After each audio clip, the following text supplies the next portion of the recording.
السلام عليكم ورحمة الله وبركاته. ازيكم يا حبايبي؟ عاملين ايه؟ جايين لكم في فيديو جديد. هنعمل ان شاء الله النهارده معانا كيكه ببيضتين بس، 2 بيضه بس. هقول لكم على المقادير معانا. بسم الله. هنا معانا كوبايه 3 كوبايات من الدقيق، معايا 3 كوبايات من الدقيق، كوبايه من السكر، كوبايه ونص من اللبن، نص كوبايه من الزيت، معايا البيضتين اهو، كعبين من الزبده، كيسين من الفانيليا، كيس من كيك شيف. طبعا هنضرب السوائل دي مع بعض في الخلاط، السوائل كلها مع بعض في الخلاط.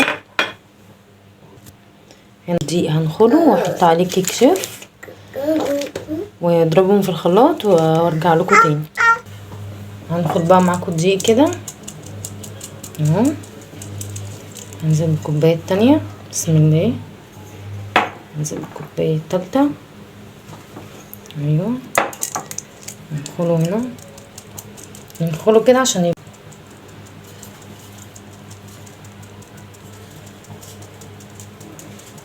ما يبقاش فيه حاجات كلكعه. هنزل بردك بالبيكنج باودر، كيك شيف قصدي، ندخله معاهم كده بالطريقه دي. هقلب بقى كده البيكنج باودر الكيك شيف قصدي مع الدقيق كده. بعد ما دخلنا الدقيق، خطوه نخلي الدقيق دي مهمه جدا للكيكه. طلع كيكه عاليه كده معانا وكويسه. طبعا هننزل بقى بالمقادير السايله واحده واحده. هنزل بقى بالخليط بتاعنا واحده واحده.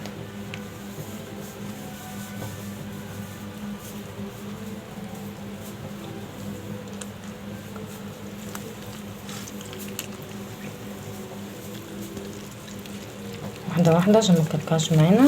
استنى شويه نقلب.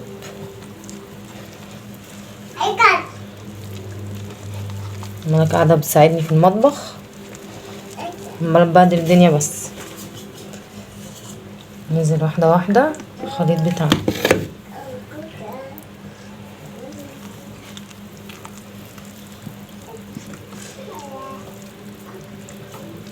نقلب لحد ما القوام بتاعها كده يبقى ايه، ولا تقيل ولا خفيف.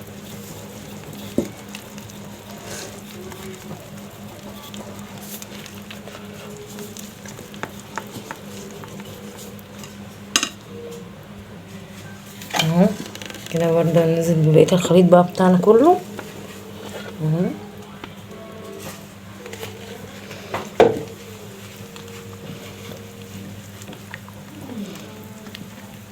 بسم الله.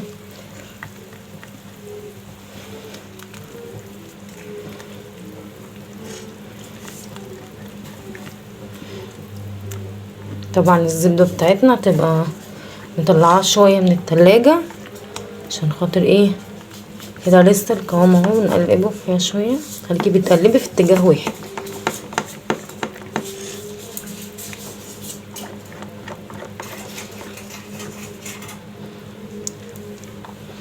في دقيق ساعات لما بحط اللبن بيحتاج لبن تاني. هو كده القوام يعني تقيل شوية. هحط له ندعة لبن كمان. انا حطيت حوالي 3 معالق من اللبن.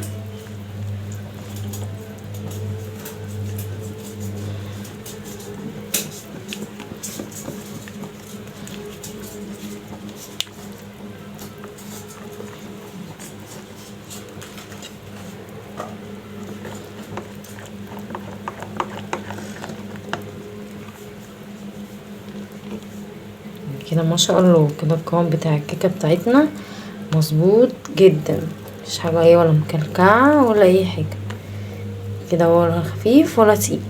ده هو قوام الكيكه بتاعنا اللي احنا عايزينه كده. هو ما شاء الله. هو الدقيق بتاعنا نحتاج ان احنا نحط كمان حوالي من 3 معالق من اللبن ولا حاجه. ما شاء الله. كده الصينيه بتاعتنا نحط فيها معلقه من الزيت، نعمل من الجوانب كده. هي الصينيه مش محتاجه ان انا احط لها زيت، هي مش هتلزق، بس احتياطي يعني احسن ان احنا ندهنها كده زيت كويس اوي. نحط لها رشه دقيق كمان. كده وعملت صينية بالدقيق والزيت. هنزل بقى بالخليط بتاعنا اهو.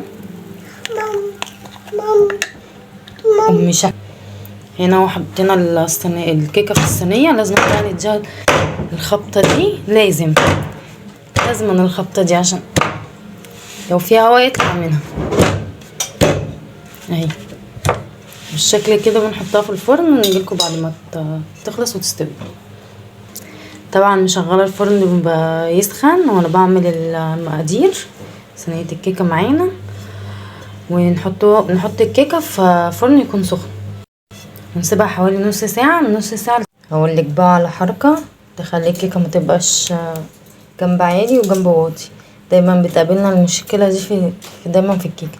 هتجيبي خله كده تكون معاكي نضيفه كده، تعمليها كده حركات كده دائريه كده